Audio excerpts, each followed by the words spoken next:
John Burns, our guest, he is not the executive editor of Vancouver Magazine. He's the editor of Vancouver Magazine. Yeah. You could have corrected me, you know. I could have. Occasionally, What's a title? What's a title? But the point is, Gary Stephen Ross has left the magazine. Right. So a little restructuring. So this would be your baby, your Yep. first issue. Yep, this one and the one we're working on now, July, these are kind of the transitional ones. Gary's written a farewell note for the July issue, which goes to press in a couple of days. Okay, because I did read this magazine. Yep, I and believe he's you. written his little, Yeah. isn't it great, a better city, and that's his picture and everything. So Yep. I just assumed Yep. he was still there. Do you know where he's gone? Well, he's here. I mean, I'm having lunch with him actually on Friday, and Okay. he's still around. Pick his brain a little bit. I pick his brain a lot. So he's around, and Gary is somebody who always has a dozen irons in the fire. So Sure, and he was Saturday Night Mag, and he was book Toronto publisher, Life, and book all of publisher that. for 10 years almost. Yeah. And you like publishing too. Oh God, I yeah. hear tell. Yeah. How'd you get into it? Into publishing, summer job in college, and my job was answering the phone, and I looked around at this publishing company and thought there's got to be something better I could be doing than answering the phone. So I started asking, what do you do? What do you do? But whatever I was doing at the time was better than the job the year before, which was Right. mowing lawns. So I get that. it's kind of a funny choice, but that's how So I your wound up stamp here. is in this issue, For sure. for sure. Yeah, Article on Peter Wall, Yep. big developer, Yep. not on the 45 list, but certainly has helped shape the city. And Yeah. I guess you mean by the 45, not the only ones who have helped no. shape the city, some of the ones. Some of the ones. I mean, we only managed to put 15 of them actually in the magazine. So there's another 30 that'll be online. Okay, and is that a trend now?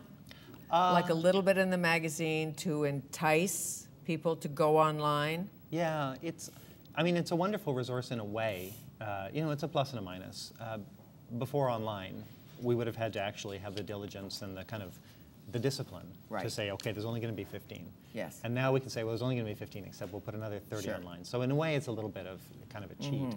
But it does mean that instead of having to cut everything down, to the bare bones, that we can put a lot of stuff online. And some places are really great at, like, send us your list of 45 people, and we'll have a lively debate. And I'm sorry to say, Van Mag is not so big on that. I mean, Right. we're not against it, but No.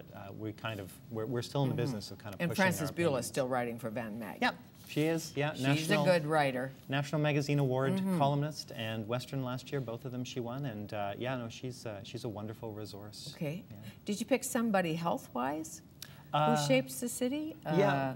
Peg McIsaac, for instance? Peg And McIsaac, Burnaby, so yeah. don't have to live right in the city. No, absolutely not. Kind of metro. Yeah, and in some cases I really did cheat a little bit about the influence on the city. Like Terry Fox has really influenced the whole country, and it's true that he's Yes. from Port Coquitlam, so Yes. fair enough. But one person I really wanted to highlight, and I'm shocked sometimes. God, I sound like such an old fuddy-duddy, but I'm shocked sometimes when I pull out a name. Maybe you find this too. When I pull out a name to somebody, and folks have never heard of him, so I said we should do Dr. Peter. He's a pretty significant fellow from the city of Vancouver, and really kind of changed the national conversation on, is it okay to be gay? Yes.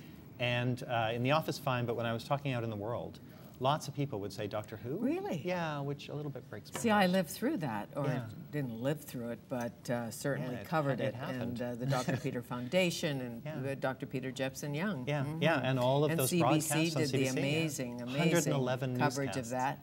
How many? 111. Really? Yeah. Good heavens. Yeah, just little, they were little snippets. But suddenly, 6 o'clock, everybody's sitting down to dinner around the country, and here's somebody on TV It's true. saying, I'm gay, I have AIDS. This Right. was shocking. When there were lots of rumors about what caused HIV/AIDS Sure, yeah. and all of that, and the stigma. Yeah. Well, and there- suddenly this brave person said, Yeah. I'm a doctor, Yeah, a I'm real HIV person. infected, a real person, Yeah. and here's all the myths about the health of these young men and women, and Yeah, I mean, this was the shift from the whole idea that it was a gay cancer. And Yeah. Vancouver was stigmatized. There was the so-called patient zero, this guy, Gaetan Dugas. Sure.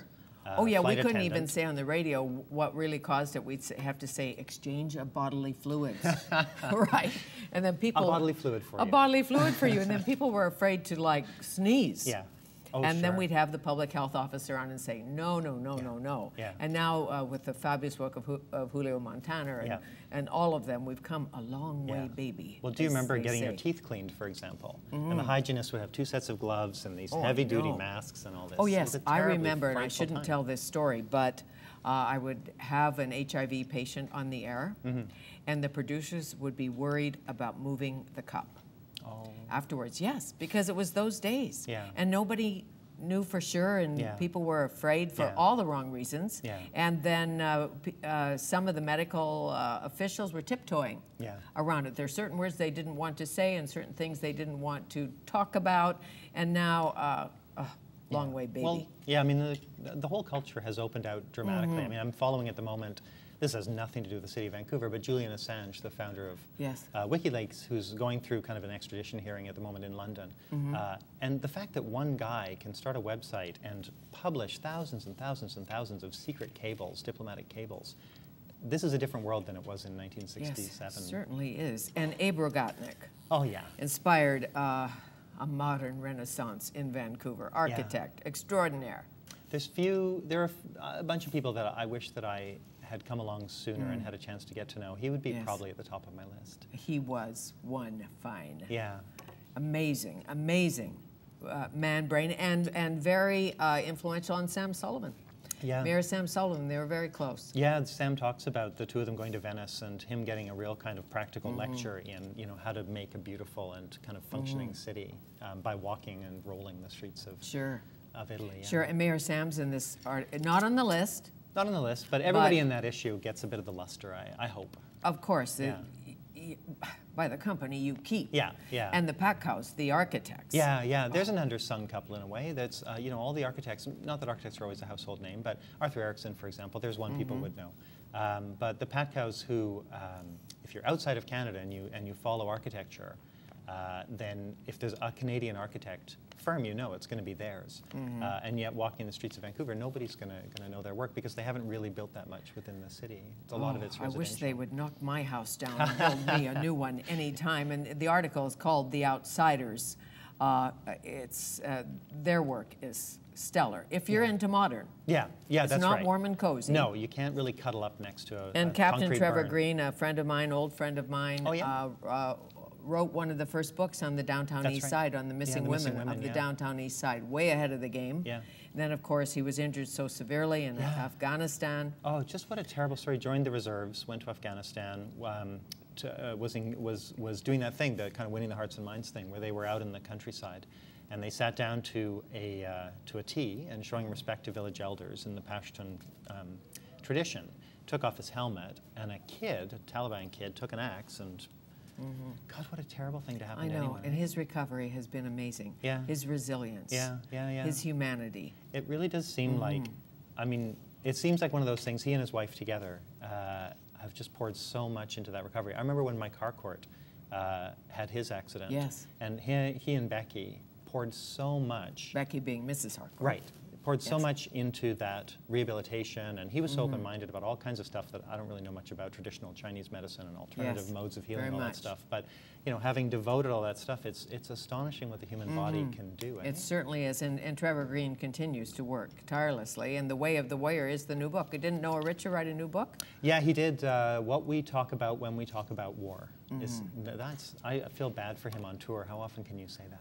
What we talk about when we talk about war. Let's just eliminate war. Can you do that in your lifetime? Sure. Would you mind? Then I'll be in the top 50 people of I'm thinking, of 50 but years. It's an interesting mix in this magazine. It's not just fluff. It's Casualty of War. It's Sam Sullivan versus the suburbs. There's a new book out on density that it may not be good. Yeah. It's a heated debate, and Vancouver's a great place to have this debate. I mean, Sam is super stoked on density. He believes it's the only solution to the future. He's doing a big forum here in a couple of weeks, bringing people from all over North America. And the Sam Sullivan salons and all of that. And then, of course, there's always cheap eats. Yeah. Under 20 bucks. Yeah, this is the time for cheap eats, it feels like, eh? Boy. Apparently. Yeah. Nice. Congratulations on your new job. Oh, thank you, Fanny. Thank you. Thanks for having me on the show. Nice to meet you. John Burns, editor of Vancouver Magazine.